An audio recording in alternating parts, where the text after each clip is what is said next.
Hello everyone, welcome to the Nalcon webinar series. My name is Harshit, I'm a part of Nalcon team.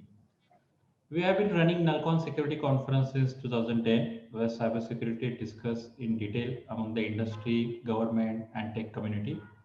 This pandemic has given us the opportunity to continue to share knowledge and connect with our global audience by running lots of online events like webinars, workshops, trainings, conference and resume clinic.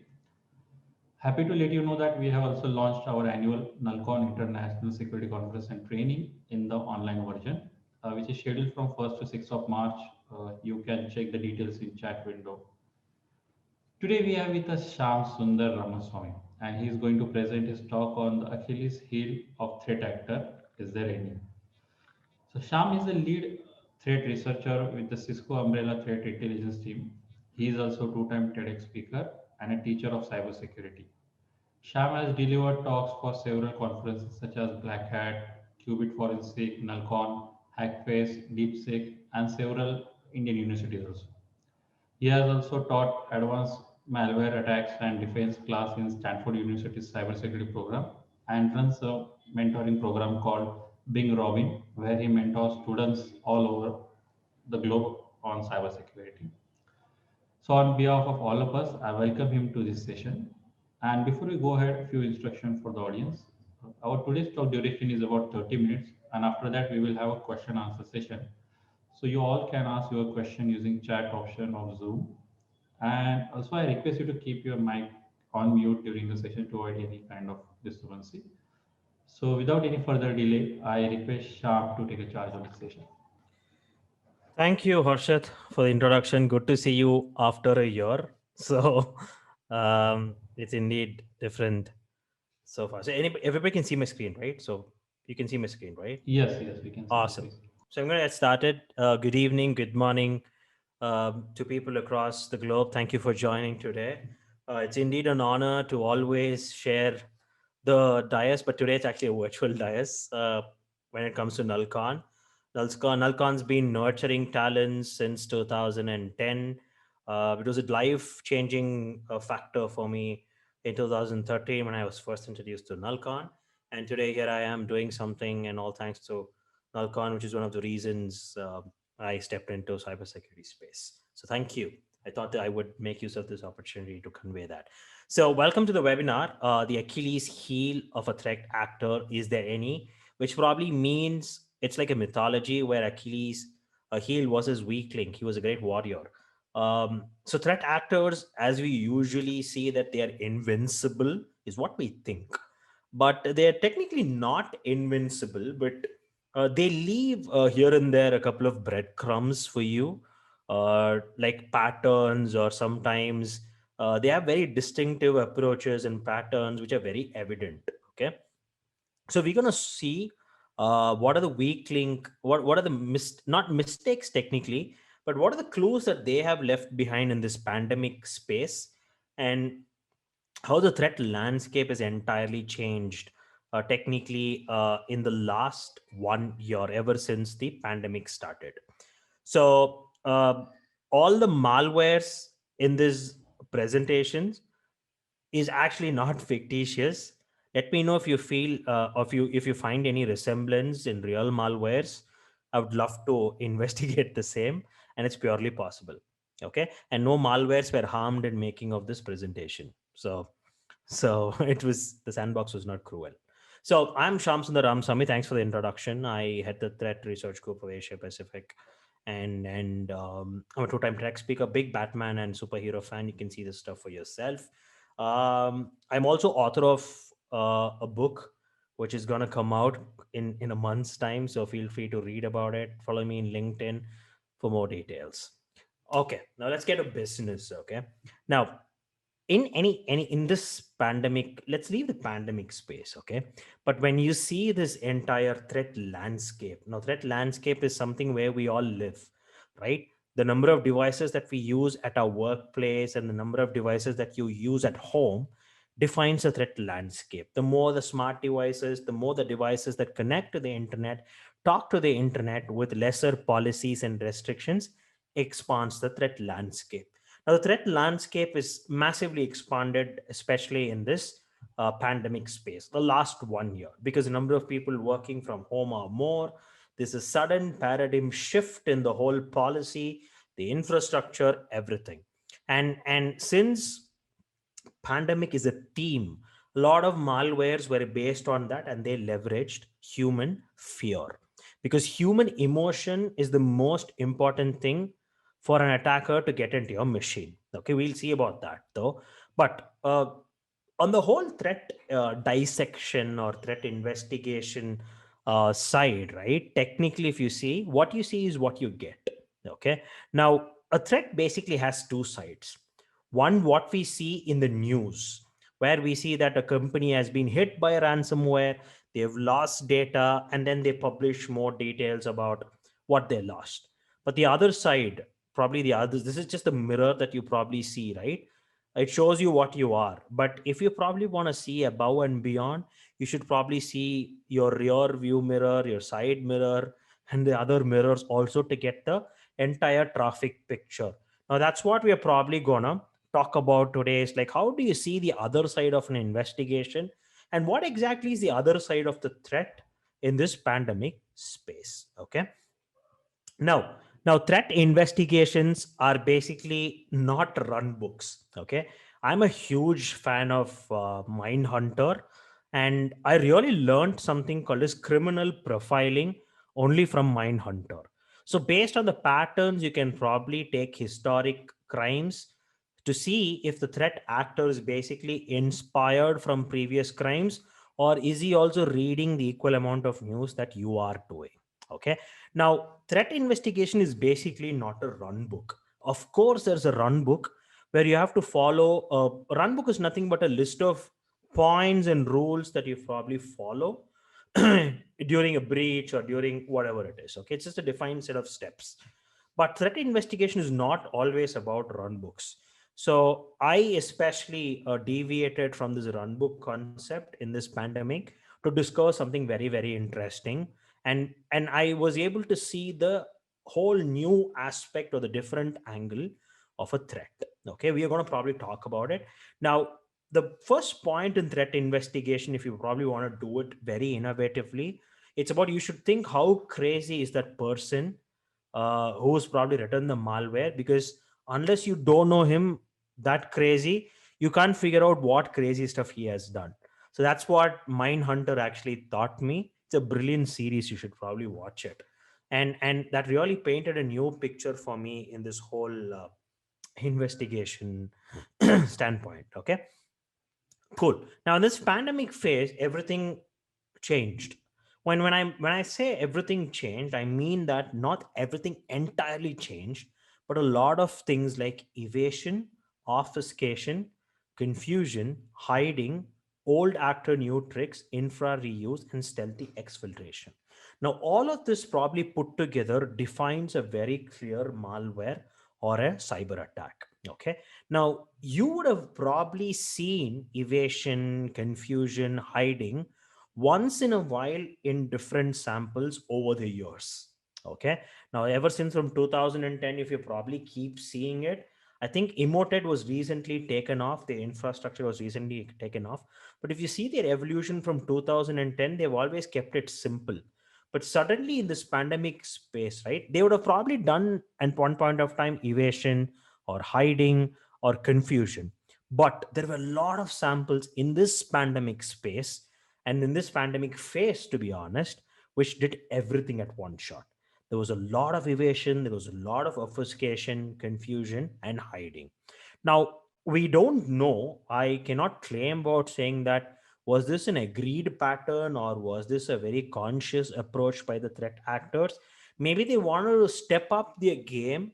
They thought this could be the right point to step up the game, and probably that's why they made use of all these tricks at one shot. So every third sample or fifth sample you see, it was actually getting little difficult. Now, what's usually mal spam? It's like the wolf in the sheep's clothing. Okay. Now, a mal spam is nothing but a malware and an attachment. It can be like a document or a PDF or an Excel sheet, or can be even a picture. Now, any malware that you see, malware is nothing but a small piece of code. Everybody knows about it, right? When it runs, it probably steals your passwords, probably steals your data, probably steals a lot of things, or it encrypts your data in your computer like ransomware and asks for money. Now, a malware cannot run on its own. So you have to click on it to activate to run it. Now, that's why a lot of emails, they send a subject line saying that the COVID vaccine is available. Click here to test your COVID test, and all of those things. So they made use of the pandemic theme and tricked you in opening these documents. And on opening these documents, you started getting infected. There were even instances saying that this application is probably used to check your body temperature and track your location, which is quite silly, but many people actually fell prey for it. So that's the way the malware enters your computer. Now, what actually happened? This is actually not a ransomware campaign, but it's probably was confined to a lot of other malwares that basically came in this time frame. So you get an email, and then that contains a web link, which probably drops a Word document. When you open the document, I told you, right? It's like macros, they execute on their own. Like when you open the document, it downloads an emotet, it's a stealer, it's a threat. Now, what was very alarming usually is the whole process usually stops here. Okay. The whole process usually stops here. There was like a multifold attack, and they kind of doubled and tripled in this pandemic phase, where when Emotet probably does its job, it was ready to deploy another malware sample to do this other piece of its job. Then it could be a ransomware, it could be another Trojan, it can be anything.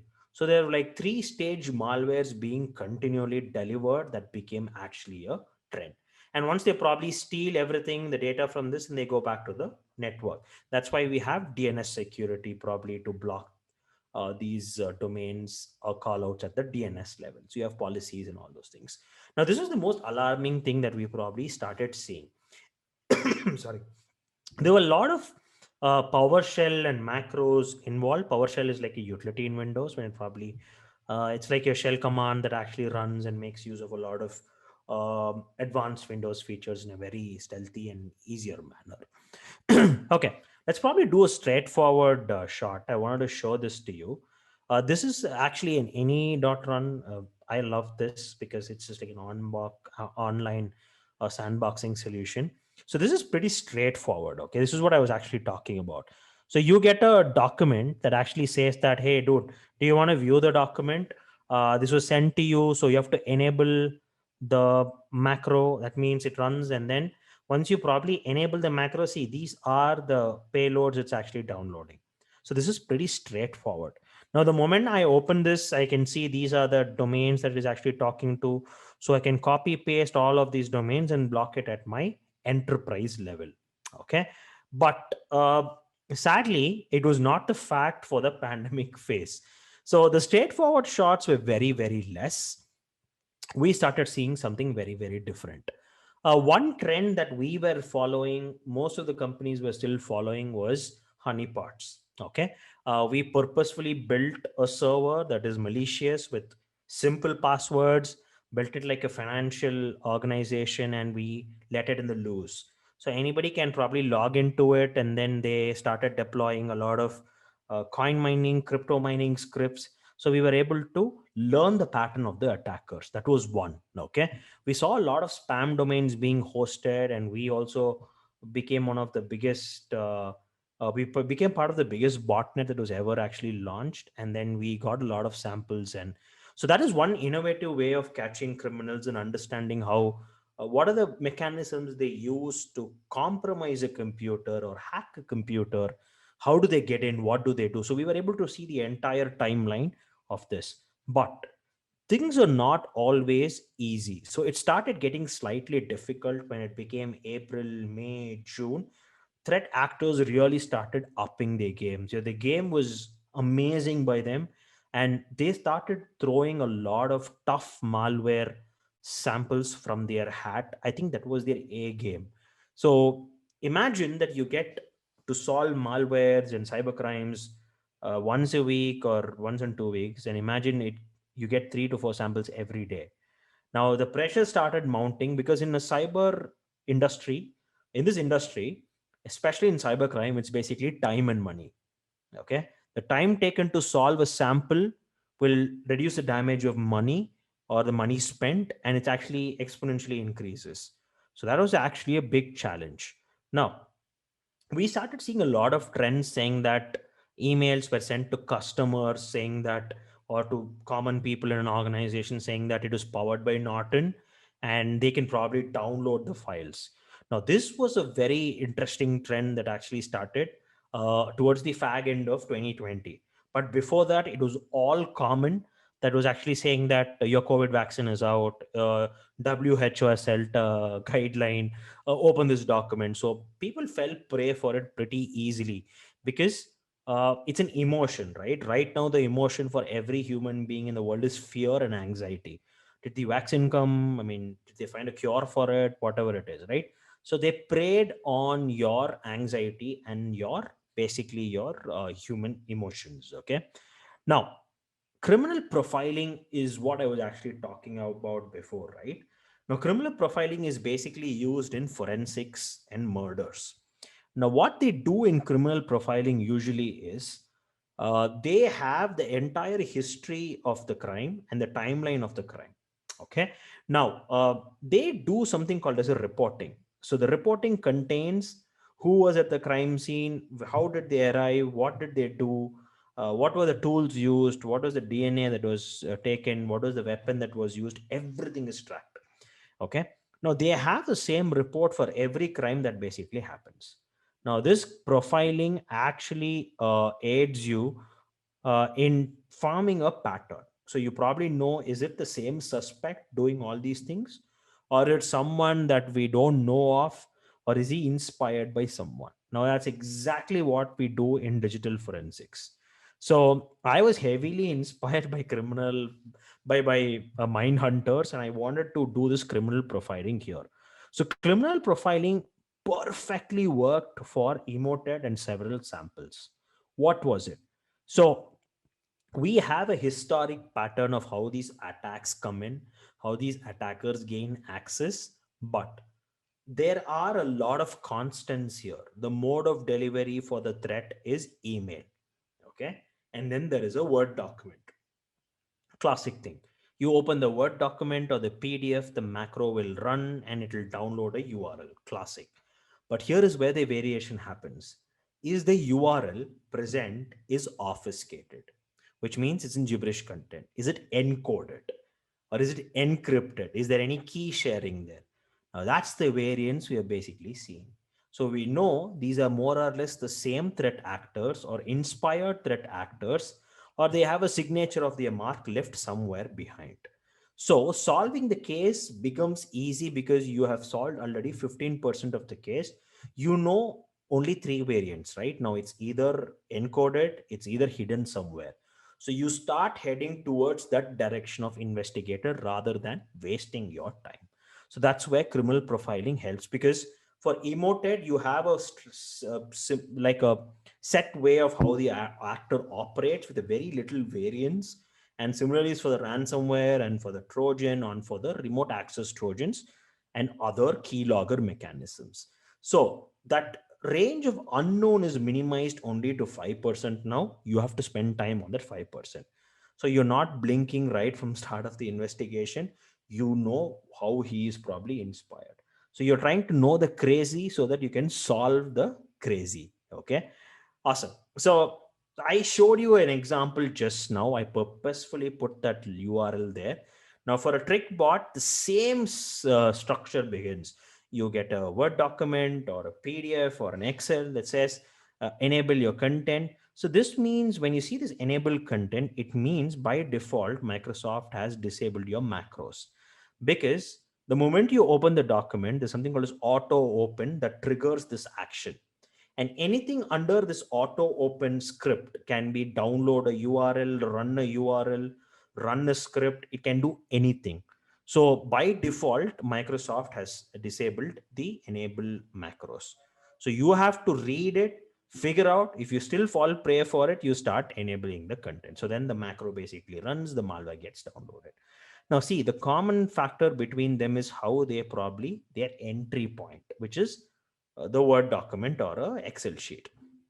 Now, this is where the unknowns basically come into picture. Now, the unknowns started coming into picture when there were two sorts of unknowns. One, I don't have it here, which I didn't want to put it here. You can probably read my blog on that. Now, one was actually hidden Excel sheet. So basically, Excel sheets, this is a sheet one, sheet two. You can basically hide an Excel sheet. So attackers were involved in hiding an Excel sheet. You have to unhide the Excel sheet and see what content was there. Now, that was the trick that they were probably following from April, May, June, July. And then post July, they started following this, which was locking the Excel sheet so that there's no write or read permission for it. It is actually called as protected view. Okay, it's called as protect mode. So you can't view the contents of it. Now, one way to probably solve the problem is to you can basically zip a document. Okay, save the document as a .zip or a .rar extension to convert the document as a rar. But when you open the rar file, it basically comes as an XML tree structure. Now, we did the same thing for this, and what exactly happened was it gave away that there was like a permission running on it that was actually unlocked, and this was found inside. Okay, what was found inside is the commands that basically run right as macros. They were put in separate cells like formulae. Okay, now what happens here is there'll be a C11 plus C12 or C13 plus C16. Do you see AC3, C1? They will run together. Now, when they're assembled together, they probably become like a PowerShell command.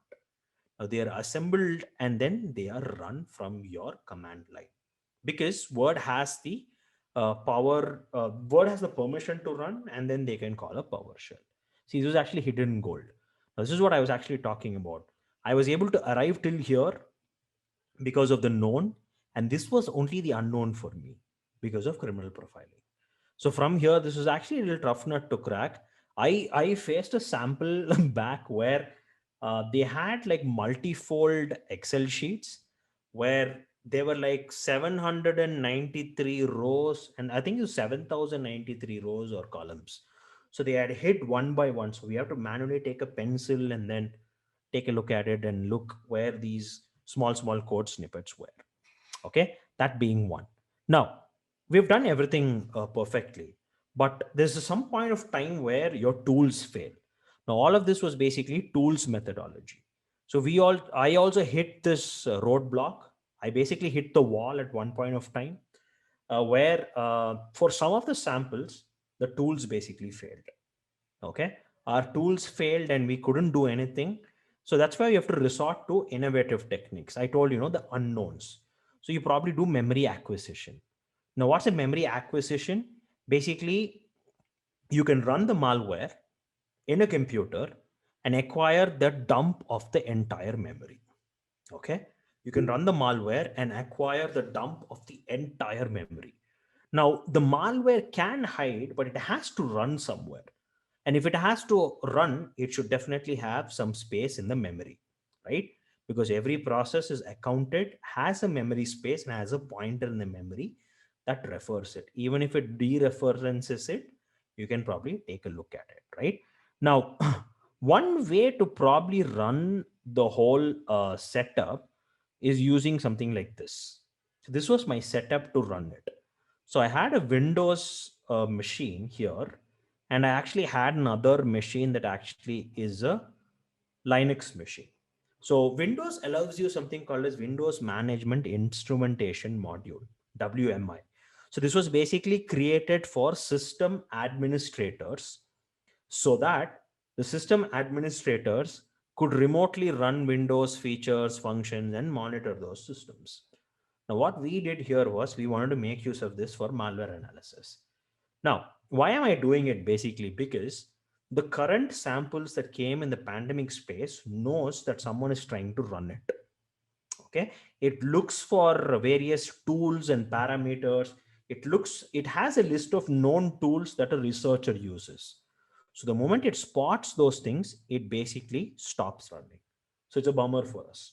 Now, how do we solve this problem? Is probably using the WMI. Now, what we did was something very crazy. Okay, what I actually did for one of the samples was I ran the malware in a Windows machine through the WMI from a Linux machine. So this is a Linux machine. I'm passing the commands from this in a Windows machine. Okay.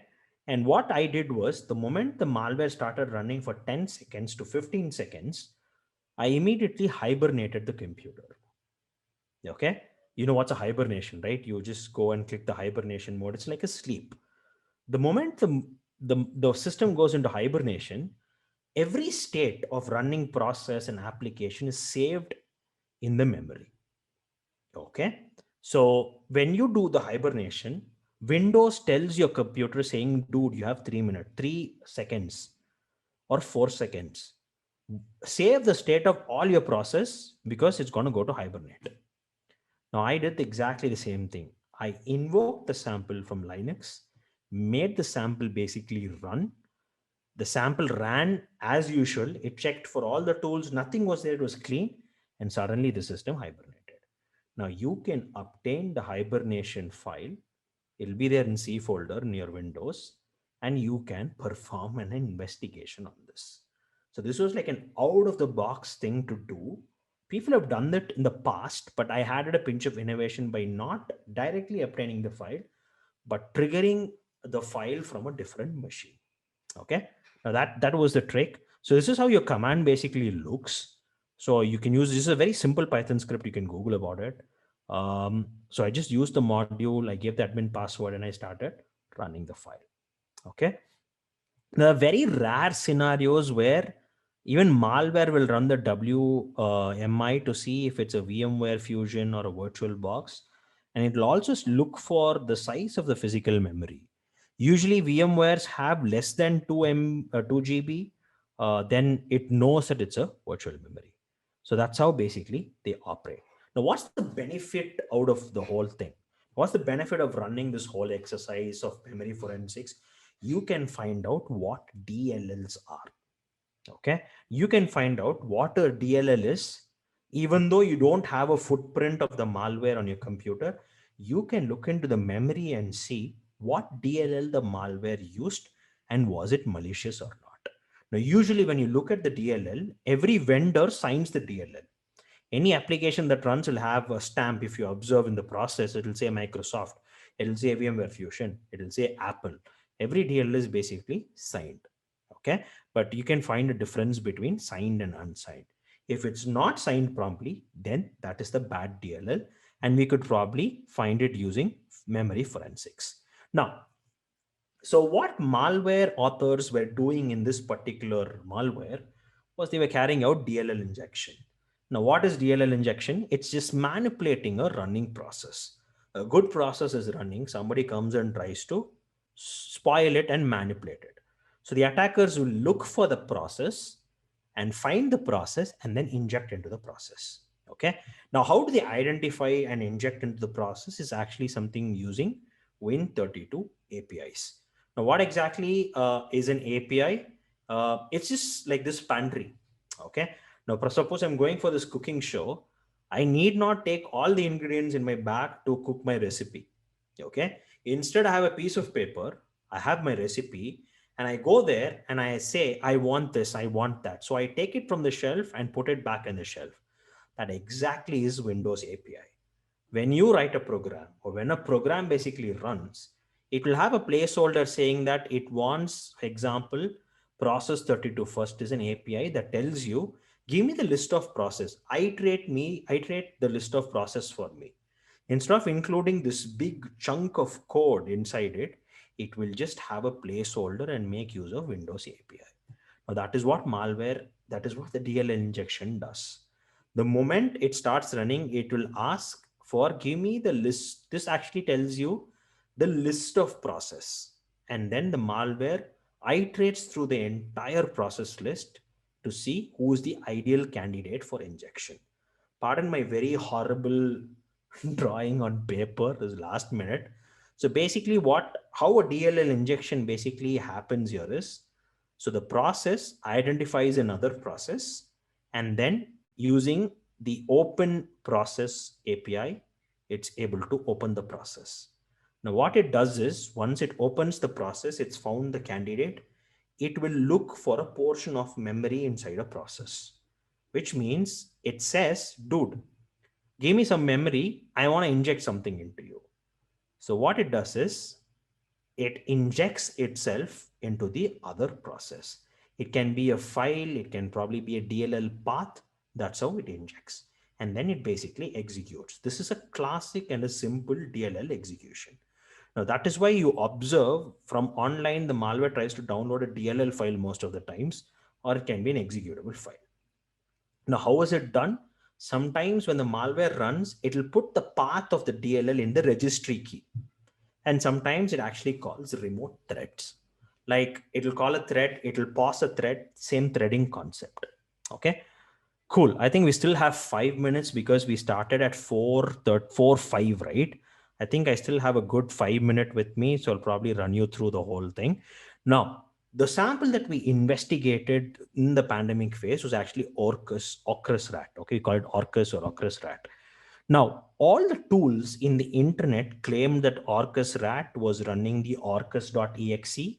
And then what happened for this whole process for Orcus was, every sandbox in the internet, like any.run or VirusTotal, they said that's all. And they gave a list of domains and IPs that we ended up blocking. But the very fun fact was Orcus rat had something more than it. So we used whatever I showed you right now, right? Memory forensics technique to run, and we dumped this process, right? Orcus processes memory. Okay, we dumped this processes memory like this using the tool called Volatility. Volatility is a Python-based framework that we use. It's got a lot of commands. So we use to dump the memory and the process dump. So when I dumped the process, I was seeing another file called orcus.golem.exe. So this was not seen in any of the sandboxes, and this was misleading. What if we have believed those sandboxes? That's why we need to do a manual and an innovative approach. And then when I saw that, it was actually whatever I showed you, right? Injection was trying to get the process by ID so that it can inject inside a process. And these were the set of hidden domains that were inside the memory of the process, or rather inside the config file. So these were never called out. What if we did not do this memory forensics? We would have never found this. So that's why we need a pinch of innovation. And that's what I say, right? You should know the crazy to find the crazy part of it. So and the other last sample that I'm probably going to discuss about is actually the Sodinopki ransomware. Now, Sodinopki ransomware made a big news in the last 4 months during the pandemic phase. Why? Because when ransomware basically encrypts your data, it has to transfer the data or back to the attacker, but it never did anything of that sort. What it actually did instead was it started sending out a lot of pictures. Why pictures? Because take this example. There's a lot of GIFs that actually were going out, and it was downloading GIFs, it was sending GIFs. So there's no usual command and control communication. Now, I was also involved in capturing a couple of these URLs. It was from my end. This was from the internet. And I saw it was actually sending out pictures through OneDrive, GIFs through OneDrive, PNGs through OneDrive. That was probably because this is from my sandbox. And do you see that is actually having a picture? So this picture was actually detected as Trojan by only one, and rest of the people did not detect it. What was it? This was basically steganographic technique. Okay. Now what happened was data was hidden inside these pictures, or commands and stolen data or other details were hidden inside this picture. So this was sent across and nobody suspected it. So it was cleared by all scanners. So this was a new technique again by attackers, hiding in plain eyesight. They sent out phone numbers, details, command and control commands, and even some bizarre stuff were stolen and sent back to the attacker. So this was a miss. So now how do we catch these threat actors? Now, how do we catch them? To catch them, you definitely need to do a bit of innovation. Okay. The other way these people do is through DNS tunneling, where through DNS tunneling, they send out all these hex encoded data. This is basically a DNS record where it is base 64 encoded data. So it can be a password, it can be a URL, which is basically encoded. Now, how do you stop this? How do you study them? Now, the malware basically, when they run extremely fast. Okay, super fast. It's very hard for you to spot them. And how do you study malware? When they go this fast, how can you study malware? Now you need to study malware by putting them inside a boundary. Okay. When you put them inside a boundary, you need to monitor them. Okay. This is how you basically monitor them. And when you monitor them, you will get a set of file type, API call patterns that I said, and strings. Now, this is the Achilles heel of a threat actor.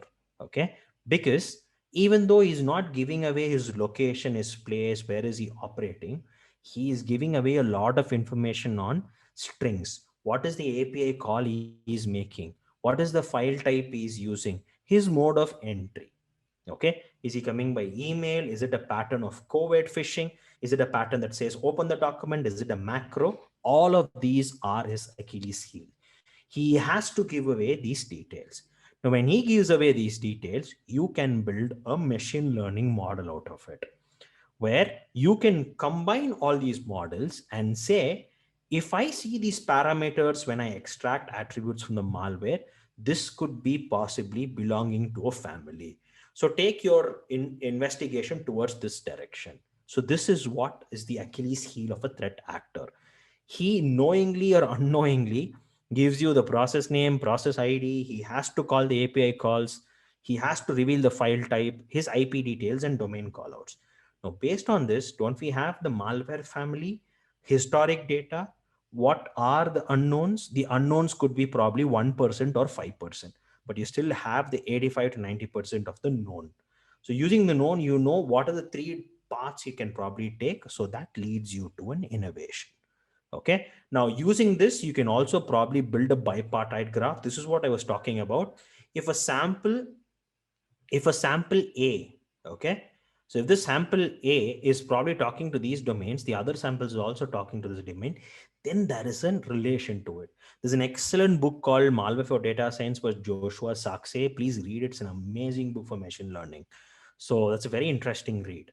Now that's one way of classifying. The other way is using bag of features model, where if you have X number of features, you can see if they are intercepting between two models.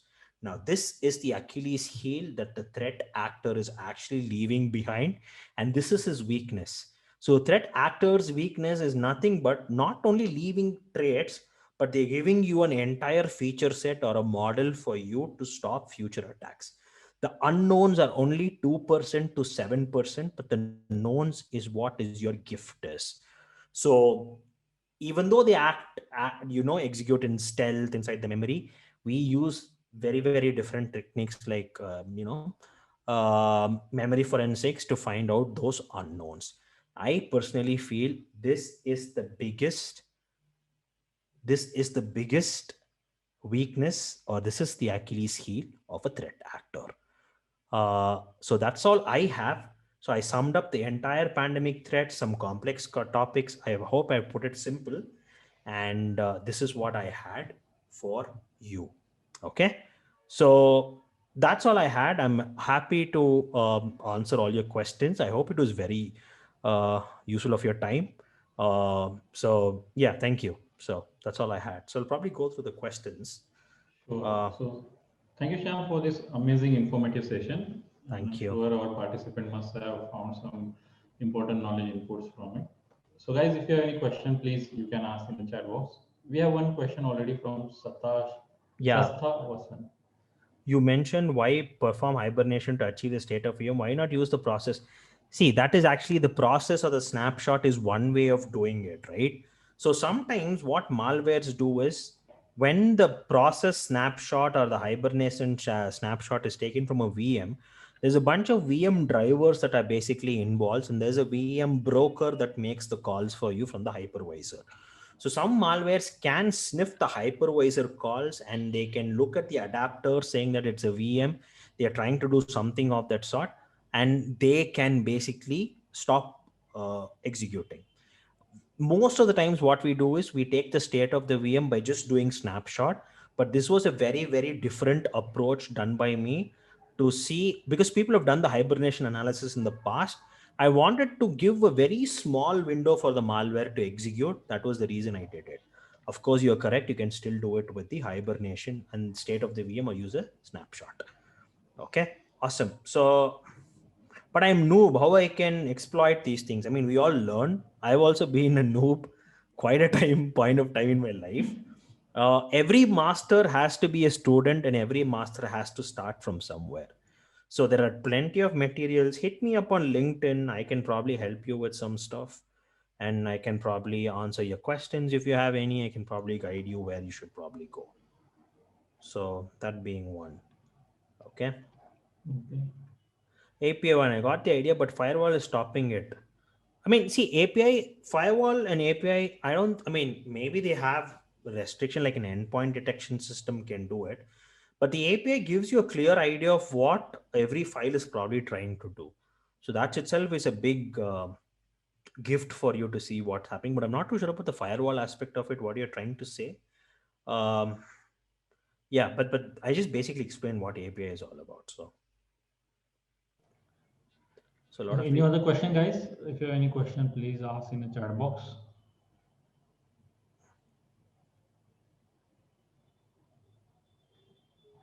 Though we got good compliments, so I guess it was self-explanatory session. Awesome. Some people got to know all the things. Yeah, we got. Okay. Okay, so I guess there is no more question to answer. So thank you, Shyam, again for this really informative session. We look forward to have such a more session in the future. And thank you all attendees for your participation for today's webinar session. Hope to see you all in the future events of Nalcon. Stay in good health. Awesome. Thank you Thank you, all. guys.